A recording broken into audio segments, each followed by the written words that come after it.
Assalamualaikum warahmatullahi wabarakatuh. Anak-anakku sekalian, kita bertemu kembali pada hari ini untuk pembelajaran IPS. Sebelum kita mulai materi, kita berdoa bersama terlebih dahulu. Doa dimulai.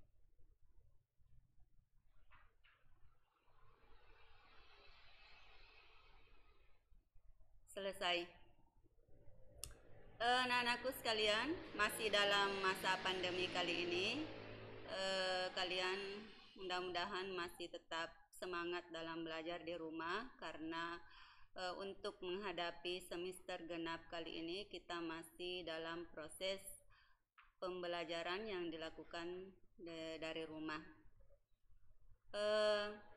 Pada pertemuan pertama kita kali ini kita akan membahas mengenai perdagangan internasional. Kalau di pertemuan sebelumnya, di materi-materi kalian di kelas 8, kita juga pernah mempelajari tentang perdagangan antar pulau. Jadi perdagangan antar pulau itu sama dengan perdagangan nasional. Nah, untuk kelanjutannya kali ini kita akan mempelajari tentang perdagangan internasional atau perdagangan antar negara. Ya. Tujuan pembelajaran kita kali ini yang pertama adalah kalian harus bisa menjelaskan tentang perdagangan internasional. Apa itu perdagangan internasional? Kemudian kalian harus bisa membedakan antara perdagangan dalam negeri dan perdagangan internasional.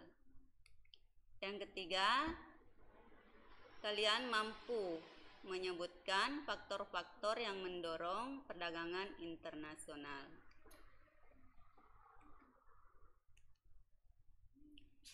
Perdagangan internasional itu adalah proses pertukaran barang dan jasa antara dua negara atau lebih dengan tujuan mendapatkan keuntungan. Jadi yang terlibat dalam perdagangan internasional itu adalah terdiri dari dua negara atau lebih.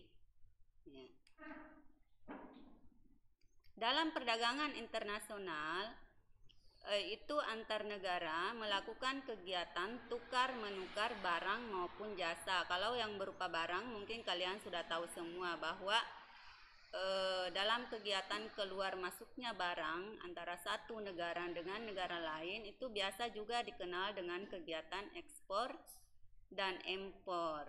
Jadi kegiatan ekspor itu mungkin kalian pernah dengar bahwa ekspor itu adalah kegiatan mengirim barang dari dalam negeri ke luar negeri atau kegiatan menjual barang dari dalam negeri ke luar negeri. Kegiatan impor itu adalah kegiatan membeli atau mendatangkan barang dari luar negeri ke dalam negeri. Nah, itu. Jadi ya bedanya ekspor dan impor ya. Keluar, impor membeli atau masukkan.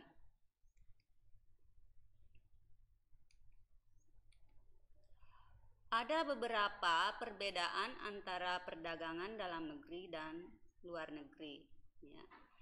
Salah satunya adalah jangkauan wilayah. Jadi kalau di dalam negeri, jangkauan wilayahnya itu masih dalam satu wilayah negara. Jadi hanya terdiri dari beberapa pulau.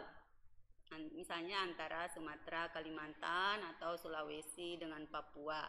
Tetapi kalau perdagangan luar negeri itu menjangkau beberapa negara, ya, antara Indonesia Malaysia atau Indonesia Arab Saudi. Nah itu jadi terdiri dari beberapa negara yang melakukan kegiatan perdagangan. Nah kemudian yang kedua adalah cara pembayarannya. Jadi kalau perdagangan dalam negeri itu hanya memiliki satu macam uang, jadi satu mata uang saja yang digunakan dalam kegiatan pembayaran. Tetapi kalau perdagangan luar negeri itu terdiri dari beberapa mata uang. Jadi proses pembayarannya itu tergantung dari kesepakatan dari masing-masing pihak yang melakukan kegiatan perdagangan. Nah, yang ketiga sistem distribusinya. Sebagian besar sistem distribusi langsung kalau di dalam negeri. Tetapi kalau di luar negeri, perdagangan luar negeri, itu sistem distribusi tidak langsung. Ya. Nah, kemudian yang keempat, peraturan yang berlaku.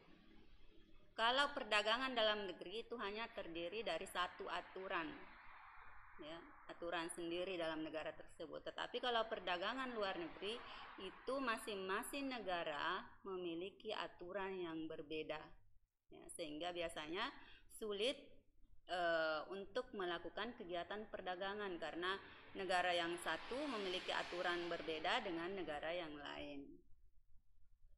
Kemudian yang kelima, tingkat persaingannya. Kalau di dalam negeri, perdagangan dalam negeri kurang ketat karena bersaing dengan produsen dalam negeri saja. Tetapi kalau perdagangan luar negeri itu lebih ketat karena melibatkan produsen dari berbagai negara. Ya.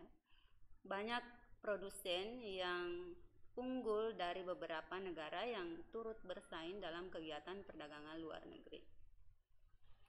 Nah, kemudian aspek yang berikutnya adalah biaya jangkauan. Perdagangan dalam negeri itu lebih murah biayanya karena di samping jaraknya dekat, juga angkutan yang digunakan tidak terlalu lama membutuhkan waktu. Jadi cepat sampai pada tujuan. Nah, kalau perdagangan luar negeri itu biaya jangkauannya lebih mahal karena di samping jaraknya yang cukup jauh juga membutuhkan waktu lama dalam proses pengiriman barangnya. Itu. Ya, kita lanjut. Faktor yang mendorong perdagangan internasional. Jadi ada beberapa faktor sehingga terjadi perdagangan internasional. Jadi tidak ada satu negara pun tidak ada satu negara pun di dunia ini yang mampu memenuhi kebutuhan dalam negerinya sendiri. Contoh kecil saja, Amerika Serikat yang dikenal dengan negara superpower itu tidak mampu memenuhi semua kebutuhan yang ada dalam negerinya. Mereka juga membutuhkan bantuan dari negara lain. Ya. Mereka juga dalam memenuhi kebutuhan dalam negerinya itu harus melakukan perdagangan dengan negara lain dalam memenuhi kebutuhannya.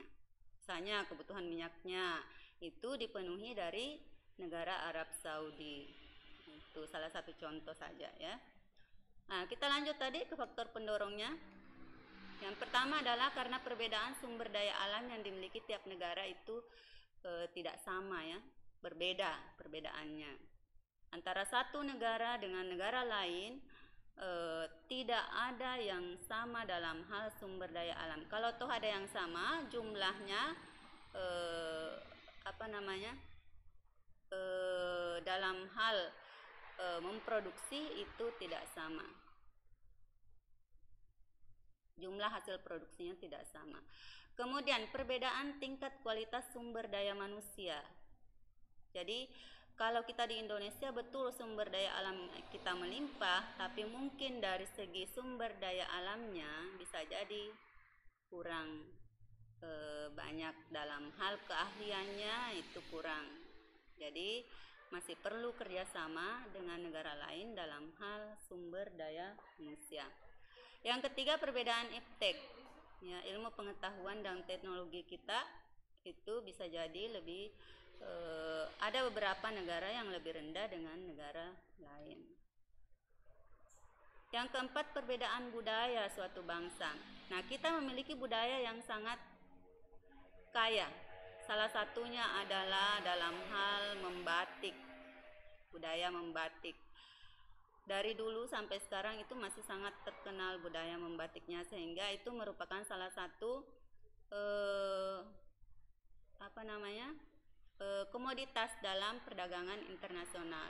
Banyak negara-negara lain yang menyukai batik yang berasal dari Indonesia. Ya. Di samping batik ada juga mengukir, seni ukir. ukiran kayu yang kita kenal di Indonesia itu berasal dari Jepara. Jadi kalau orang mengenal ukiran kayu pasti arahnya Jepara yang paling bagus hasil ukirannya. Bahkan diekspor sampai ke luar negeri. Yang kelima, perbedaan harga barang. Nah, ini juga menjadi dasar sehingga dilakukan perdagangan internasional. Bisa jadi barang yang ada dalam negeri sama dengan di luar negeri, tetapi harganya terdapat perbedaan. Ya, kalau di luar negeri lebih murah, otomatis bisa menimbulkan perdagangan internasional. Yang keenam, perbedaan upah dan biaya produksi. Jadi ini upah dan biaya produksi itu sangat mempengaruhi juga harga barang, karena semakin tinggi upah suatu produksi dalam memproduksi suatu barang, maka semakin besar harga barang nantinya untuk dijualkan. Begitupun biaya produksinya. Yang terakhir, perbedaan selera.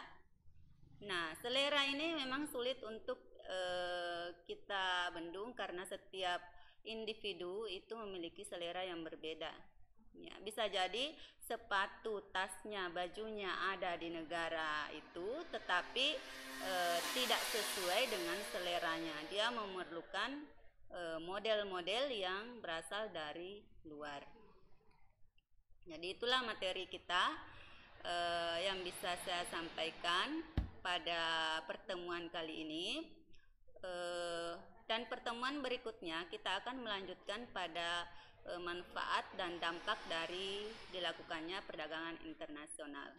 Nah, untuk kali ini saya akan memberikan tugas untuk kalian dikerjakan di rumah. Tugasnya adalah mengapa suatu negara perlu melakukan perdagangan dengan negara lain. Jadi saya kira itu mohon dikerjakan tugasnya. Hasil jawaban dari tugas ini nanti kalian kirimkan lewat WA pribadi saya. Jadi japri saja mulai hari ini ya. Baik, saya tutup pertemuan kita kali ini. Saya akhiri dengan ucapan Assalamualaikum warahmatullahi wabarakatuh.